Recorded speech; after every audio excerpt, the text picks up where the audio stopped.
O destino do Capitão Christopher Pike após sua misteriosa captura pelos Talusianos e o destino de Spock na Frota Estelar estão entrelaçados em The Menagerie Part 2, episódio de Jornada nas Estrelas que vamos revisitar agora. Bom, essa segunda parte de The Menagerie claramente faz de Christopher Pike, o primeiro capitão visto aí da Enterprise, como o protagonista. Na verdade, pelo cânone, se você seguir a série animada, houve antes o capitão Robert April, né? Então ele não seria o primeiro capitão da Enterprise, mas é o primeiro capitão da Enterprise antes do Kirk, que a gente viu em tela e que apareceu aí criando esse elo entre o primeiro piloto rejeitado e a série Jornada nas Estrelas, estrelada, claro, pelo William Shatner como o Capitão Kirk. É interessante a gente aproveitar esse episódio para comentar um pouco da tragédia que foi a vida do Jeffrey Hunter depois que ele se recusou a continuar em Jornada nas Estrelas. Só recuperando um pouquinho a história, vocês hão de se lembrar que no primeiro piloto, The Cage, a NBC pediu a troca de todos os atores, menos do capitão. Eles queriam manter o Jeffrey Hunter como capitão da Enterprise, como capitão Christopher Pike, e quem se recusou foi o Jeffrey Hunter, convencido pela esposa, então a atriz Joan Bartlett, que falou para ele que ele era uma estrela de cinema, ele já tinha tido papéis importantes no cinema, né? Tinha feito Rastros de Ódio com John Wayne, tinha feito Rei dos Reis, um filme em que ele interpreta Jesus Cristo e foi muito elogiado pela crítica, foi um filme famoso na época, no começo dos anos 60, então ele já tinha uma certa projeção e a Bartlett convenceu o marido de que seria um passo atrás ele se concentrar numa série de televisão, mesmo sendo o protagonista, que ele deveria buscar papéis no cinema. Então depois de gravar o primeiro piloto foi recebido daquela forma, né? Não partiu imediatamente para a série, mas a NBC decidiu encomendar um segundo piloto.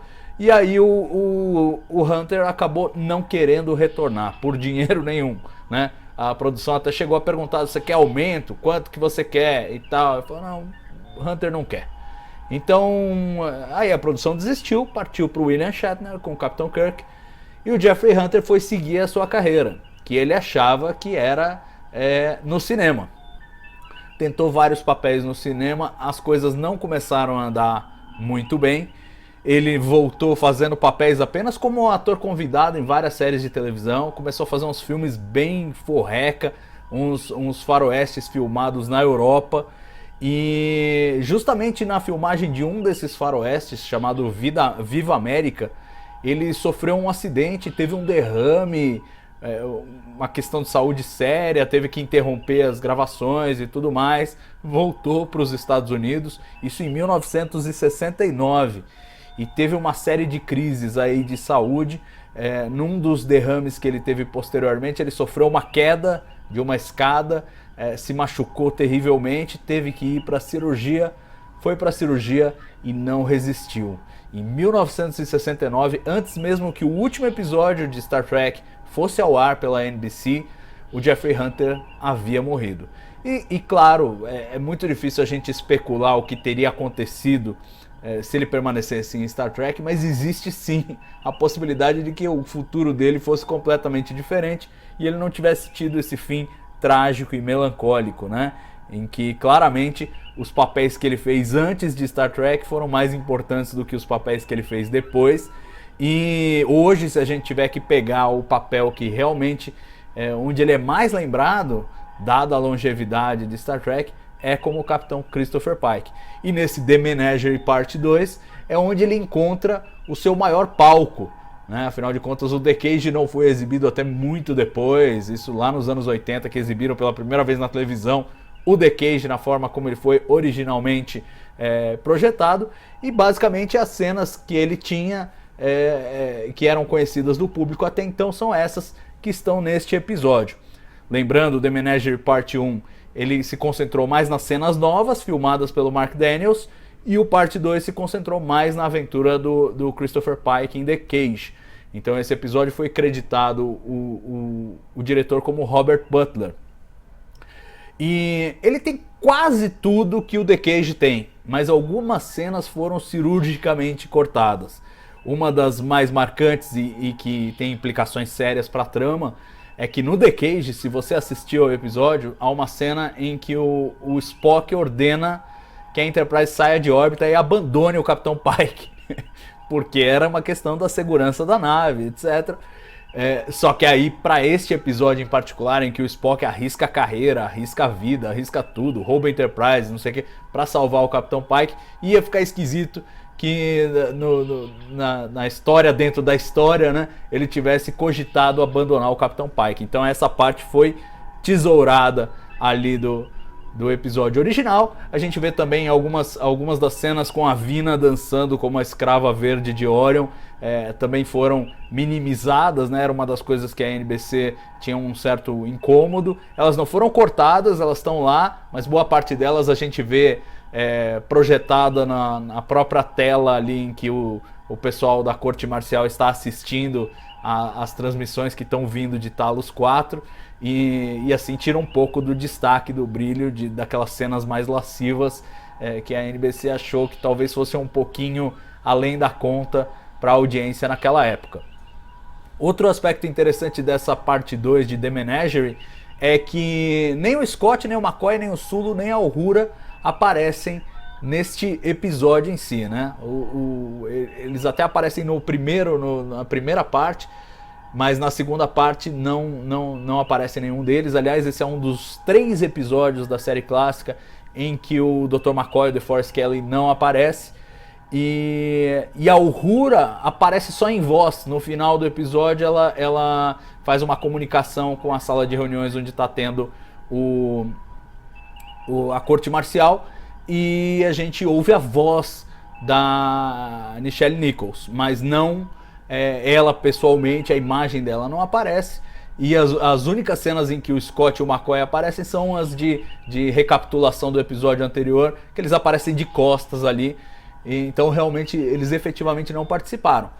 Um aspecto curioso é que era para eles terem participado. Tem uma cena que foi filmada e foi cortada desse episódio, em que o Scott e o McCoy entram na sala onde está acontecendo a corte marcial e revelam para o Kirk que eles conseguiram descobrir onde que o Spock fez a sabotagem da Enterprise e cruzou os circuitos para impedir que ela fosse passada para o controle manual e eles desviassem do caminho para Talos.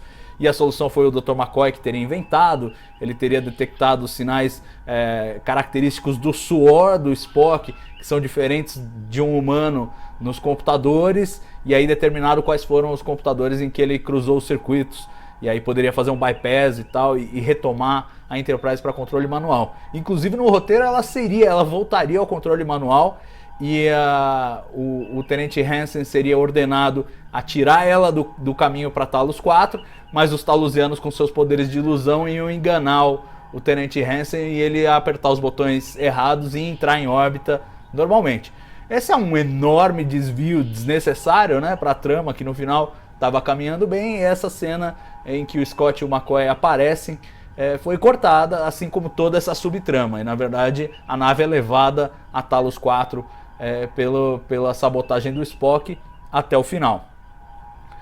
Bom, um dos aspectos mais fundamentais desse episódio é que, além dele ter ganho algum tempo para a produção de Star Trek naquela época, que estava se atrasando para entregar seus episódios e corria o risco de não entregá-los em tempo para exibição, além de ganhar tempo produzindo um episódio que valia por 2, eles também fizeram uma grande economia, né? É claro que a NBC não topou pagar 2 episódios cheios pelas 2 partes de The Menagerie. Afinal de contas, ela já tinha arcado com os custos do piloto The Cage, então achou que já estava mais ou menos pago, acabou pegando um desconto de $110 mil. Então, se você somar o custo de 2 episódios que a NBC tinha que pagar, era $387 mil, é 193.500 para cada um, dá 387 na soma. Tira esse desconto de 110, sobram ainda 277 mil. E este episódio custou, né, para filmar a parte do envelope, a parte das novas cenas, né, que foi filmada pelo diretor Mark Daniels. Essas novas cenas custaram ao todo 220 mil. Então, desses 220, você tem um lucro aí, uma sobra de 50 e poucos mil dólares, 56 mil dólares e uns quebrados, quase 57 mil dólares foi a conta exata. E aí, claro, com essa sobra eles pagaram o prejuízo dos episódios que estavam em andamento até então. E isso colocou a produção de volta no azul ali nas contas, né? Quer dizer, gastando menos do que ela consumia. Foi um truque extremamente esperto, uma grande sacada da produção para resolver esse problema orçamentário e colocou de volta, deu até uma graninha aí, uma sobrinha, cerca de 20 mil dólares para eles gastarem a mais em futuros episódios. Mas claro, essa era uma solução paliativa. Depois disso não haveria nenhum outro piloto para eles reciclarem, nenhuma mágica para tirarem da cartola. E a NBC logo em seguida, depois que estendeu a encomenda para uma temporada inteira, lembrando que ela contratou primeiro 16 episódios e esse é justamente o 16º a ser produzido, e só depois que a série estreou decidiu comprar o resto da primeira temporada, ela ia reduzir a taxa que ela ia pagar por episódio. Então o orçamento ia ficar mais apertado e não ia ter mais nenhum coelho para tirar da cartola. Então, embora até esse momento a produção tenha se segurado, a perspectiva era meio sombria, assim, de que haveria prejuízos e atrasos com o andar da produção. E o que vale a pena destacar por fim aí é a grande realização em termos de ficção científica que foi esse episódio.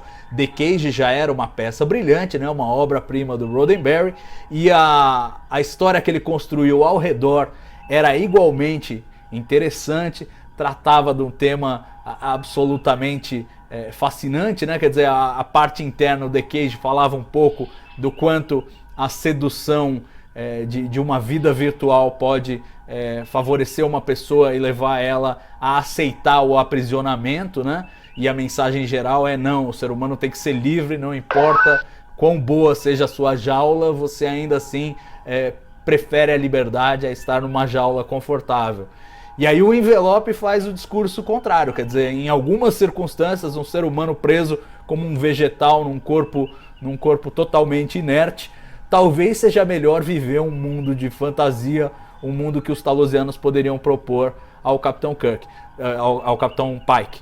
E não por acaso este episódio ganhou um prêmio Hugo de ficção científica para Star Trek. Ganhou o prêmio de melhor apresentação dramática de 1967, um grande prêmio da ficção científica conquistado por esse episódio duplo brilhante de Jornada.